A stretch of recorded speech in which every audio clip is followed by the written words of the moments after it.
Hi, I'm John Vorperian, and this is Beyond the Game. Let's break it down. 3 letters, 5 numbers. Better yet, 5 rings. 3 letters, IOC.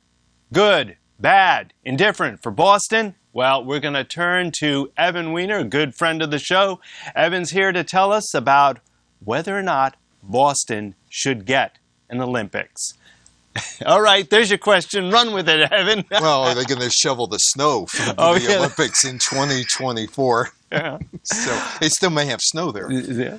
Boston is in the mix with Rome and Paris, and right now Boston is carrying the flag for the United States, which is the first time a United States city has been nominated to host the Olympics since New York was back in 2012. Actually, 2005 is when the decision came down, and Sheldon Silver was the one who struck his hammer and struck down the New York bid.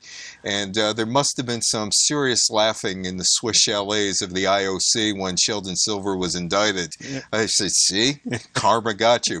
But Boston has a bid, and there are some interesting things that could happen along the way for Boston. One of them, probably totally unexpected, is all of a sudden Nevada officials, gaming officials, want to have action on the Olympics. And of course, you could get action on the Olympics all over the world, except in the United States. And Nevada says, hey, wait, we are grandfathered in. We could have any betting. Why don't we have International Olympic Committee? And right now, they're deciding whether or not to go ahead.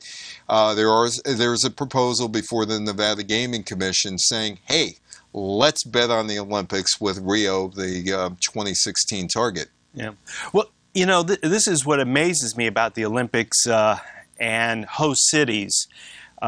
Why would anyone want to have this mega sporting event, this monstrosity, come to their shores? I mean, give us a little education. I mean, I know what happened with 1976 in Montreal.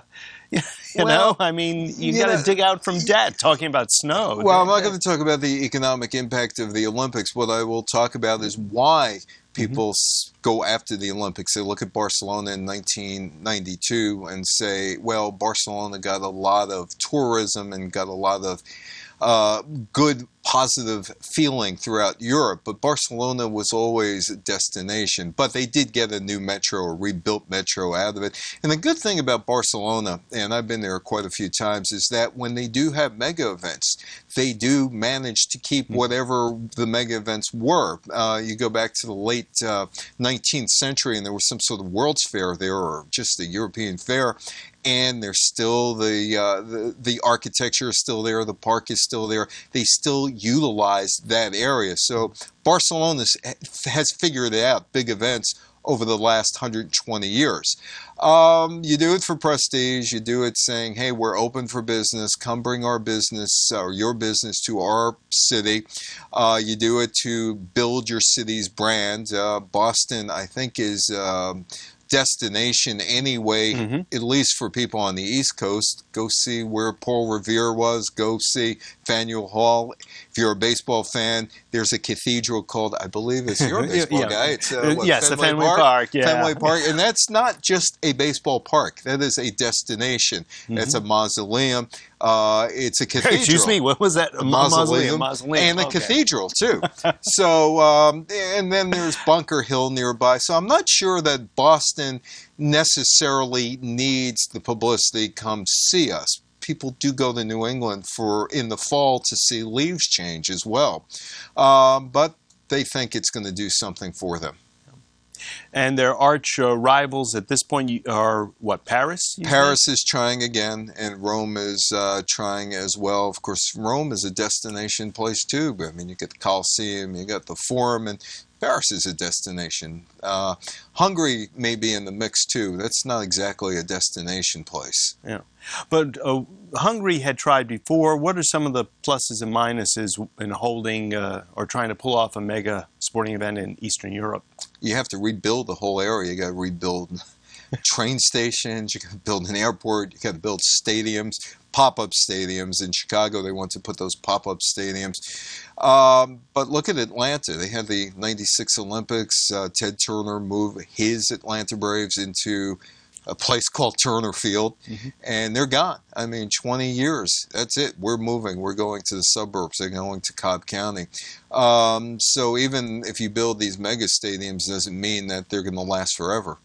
What amazes me is with the bid by Boston, I haven't seen much action or verbiage from city council, state legislators, possibly your regional governments. I mean, I don't understand what Rhode Island and Connecticut think about a Boston success story. Or New Hampshire.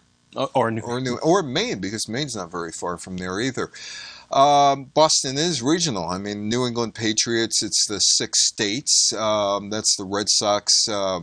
They pull from the 6 states, everything from Hartford north and probably Albany east. Actually, New York State border east pulls for Boston. We've heard nothing. We've heard nothing from the United States government, and that's the biggest thing, because who's going to supply security? You're in Utah. There were 8,000 troops on the ground in Utah in 2002 during the Salt Lake Games. There were more troops in Utah than there were in Afghanistan at that time. You have to supply security, and that's not cheap. Infrastructure, and if you think about the Big Dig in Boston, yeah, how many years did it take for the Big Dig?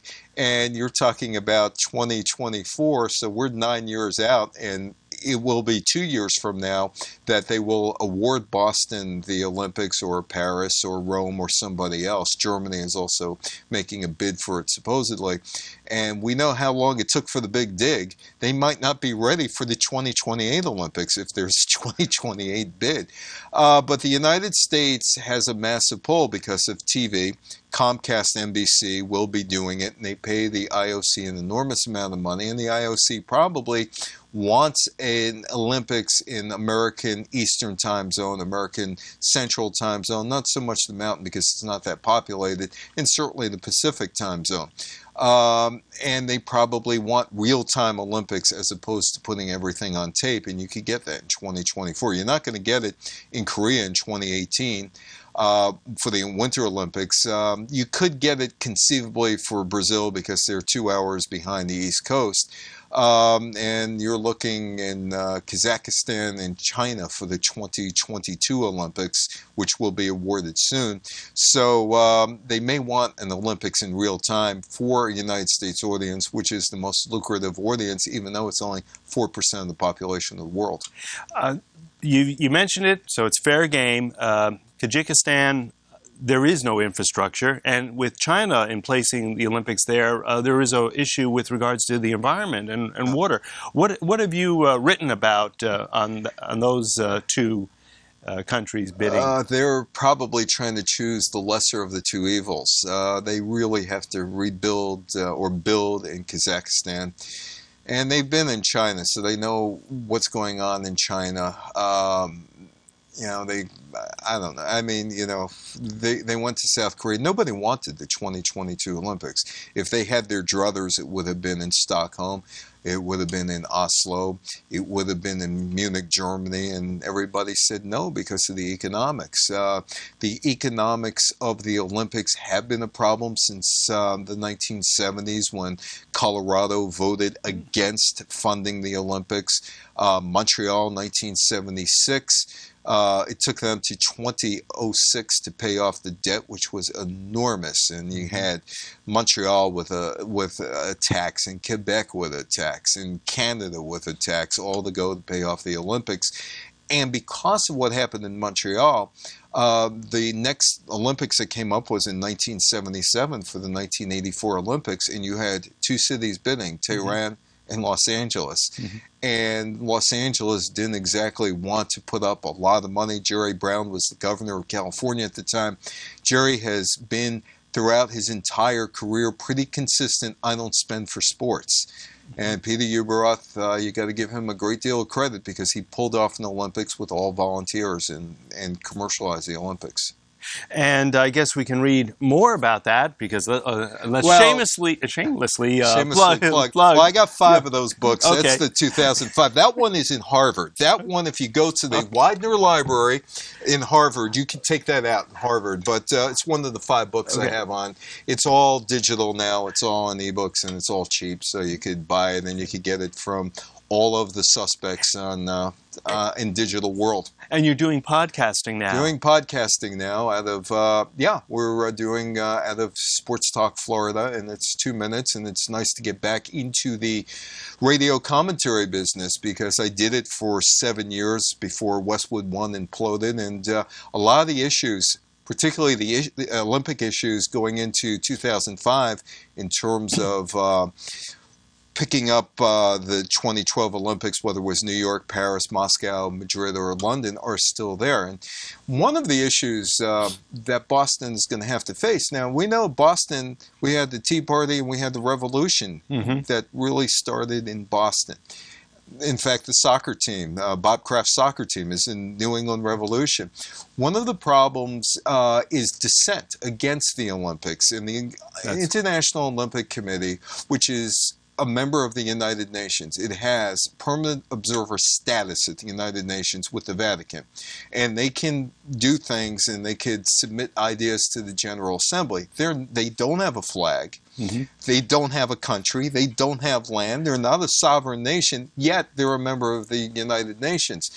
And in 2010, in Vancouver, if there was somebody like me who was going to speak at the Vancouver Library about the Olympics, and it doesn't matter if it was the pros and cons of the Olympics, how much it costs, I would have to be vetted by the Olympic Committee, and they would have to give the go-ahead to the Vancouver libraries or libraries around the city of Vancouver and maybe down to Surrey and maybe even as far up as Victoria or over to Victoria. If I was a dissentant and said I didn't think the Olympics were a good idea, the library could say, we can't use you because it violates the Olympic code. The city has signed a deal with the Vancouver, with the IOC. You cannot criticize the Olympics in a public spot. In Boston, there's already been a flurry of activity in Boston anti-Olympics because the city of Boston signed an agreement with the IOC as the bid city that public employees could not express their disapproval of the Olympics as per the deal, and that city employee could be subjected to a suspension or fired because they signed this agreement with the International Olympic Committee, and 18,000 Boston city employees are not allowed to criticize the Olympic bid. Now, the mayor is saying, well, not so fast, not so fast. We'll work something out. But these are the kind of things that the International Olympic Committee imposes upon you. Now think of it. This is the city of Boston. They had the Tea Party. They were against King George III. They had all kind of problems against King George III. You got this rogue entity called the International Olympic Committee acting as a quasi-government, telling Boston municipal workers, you can't talk against the Olympics. There's something un-American about that. It is, and it's peculiar that it's the cradle of liberty that it's occurring in. I mean, I guess if a Boston librarian went to pull this book to hand off to a well, if you were in Harvard. Patron, yeah. But I can understand the IOC's concern, and I can understand the insistence of such a clause, at least applicable to those employees that have a direct relationship with the mega event, like Boston's economic development officer. But your point's well taken. A school crossing guard? Well, forget the school crossing guard. How about the guy who's plowing all the snow up there right now? Yeah. Well, I mean, he's too busy to think about these tough issues with the IOC in Boston. But if you think about that, I mean, the International Olympic Committee, they have a flag. They do have a flag. But, I mean, they're sitting here, they're talking about, we're going to shut you up. But I'm going to give you another one that nobody talks about in the baseball steroid era. And starting in 2003, Dr. Jacques Rogue, He was the president of the International Olympic Committee, started to really bother John McCain, who for some reason, whether it's boxing, whether it's Olympics, he is the point guy in the Senate that you go to, well, after George Mitchell left as the Senate Majority Leader. He was the point guy, and he was the guy that was receiving the International Olympic Committee complaints that Major League Baseball would not shut down the season to have the players come to the 2004 Athens Olympics. And, there's a lot of, let's put it this way, revisionist history. Look, the IOC didn't care anything about baseball's drug testing policy in 2000, 2001, 2002, when they were asking Major League Baseball, please send over the players to Athens, because they wanted the best. Not that they wanted the best, they wanted a shot at getting Major League Baseball's sponsorship. And, if you're going to have, in those days, it would be Barry Bonds, Roger Clemens, maybe Sammy Sosa for the Dominican Republic, maybe Palmero for Cuba, of all places, because he was born, he was from Cuba, along with Canseco. Although I kind of wonder how that would work out, having Americans play for the Cuban team during the 2004 baseball in the Olympics. And they were upset that baseball would not make the best players available. National Hockey League made the best players available, NBA, but of course it's off season. The only one that they didn't knuckle down to was FIFA. FIFA just sent 23-year-olds, and I'm not sure which was more of a corrupt organization, the IOC or FIFA. They're probably on par with one another. We're going to have Andy Zimbalist on the show, and he will, for his book Circus Maximus, he'll be talking about those two organizations in great detail as to their extracurricular activities. But the IOC was upset at Major League Baseball. And they were bothering McCain, and McCain was trying to fend them off, saying, well, and then all of a sudden they started, when they realized that the players weren't coming over, they started talking about, we don't like Major League Baseball's drug policy. And they kept whispering in McCain and whispering in McCain's ear and completing, they kept jabbing at him. He did nothing. 2004 comes and goes, and Congress does nothing about the steroids issue in baseball. 2005, they address it, but they address it after Canseco's book, and after Canseco is on 60 Minutes. Congress wants no part of the International Olympic Committee. By the way, in 2004, do you know who provided most of the security for the Athens Olympics? Don't tell me Blackwater. Well, I'm not sure about Blackwater, but the United States Defense. They were the ones who provided most of the security securing Athens. I mean, Greece had money problems, tremendous money problems. When you look at the biggest problem about the Olympics, it's the cost. Who bears the cost of security? Not the Olympics, not even the host city. It's the host nation, and generally the host nation is going to be hooking up with the United States, because the United States is in the business globally to provide security. Wow. And who pays for that? United States citizens. Yeah. So no matter who gets the Olympics, I'm not sure how it's going to work. How it's going to work in Brazil, because they're part of the Western Hemisphere. By the way, in Brazil during World Cup, they got rid of the dissidents. How do you think they're going to handle the dissidents about the Olympics in 2016? We know how they did it. We know they shunt them aside. We know they arrested people. We know they're going to probably do that in terms of 2016, because it probably violates some Olympic contract they have with the Brazilian committee. Wow. Let's talk a little bit about the sponsors. Who are some of the major mega corporations? You mean Coke and McDonald's? Yes. Coke and McDonald's. And Comcast, United States companies. I mean, you have to pay a premium for those golden rings. And if you look at NBC programming now, they will put up the NBC logo with the 5 golden rings. And, of course, McDonald's the golden rings and Coca-Cola and all those other companies. And it was Peter Ueberroth that kind of changed it, which I'm sure Andy will talk about. I could give you a quick story about Andy and not Andy, about Peter Ueberroth. And it's the story that involves Kodak film. And Kodak was the official sponsor for years and years, Kodak, the Kodak moment and all. And Peter decided he needed more money. And he went up to Rochester and he told Kodak, I want $5 million. Kodak said, you're crazy. We'll give you $1 million. No, I want $5 million. I don't get it. I'll get it somewhere else. They said, you won't get it. So all of a sudden, Fuji Films, $5 million.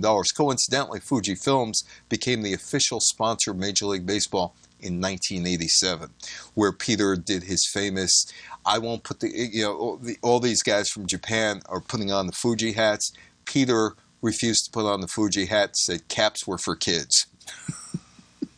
I learned a lot from Peter. I learned an awful lot from Peter. He may not know it, but I learned an awful lot. Caps are for kids. And he also told me the thing is that he learned in the Olympics.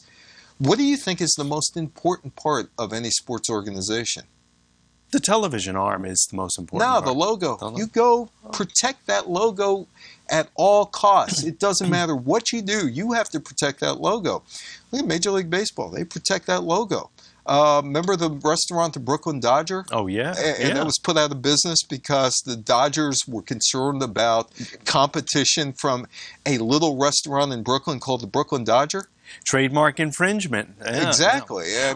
Which brings me to another point about the Olympics. What are they going to do since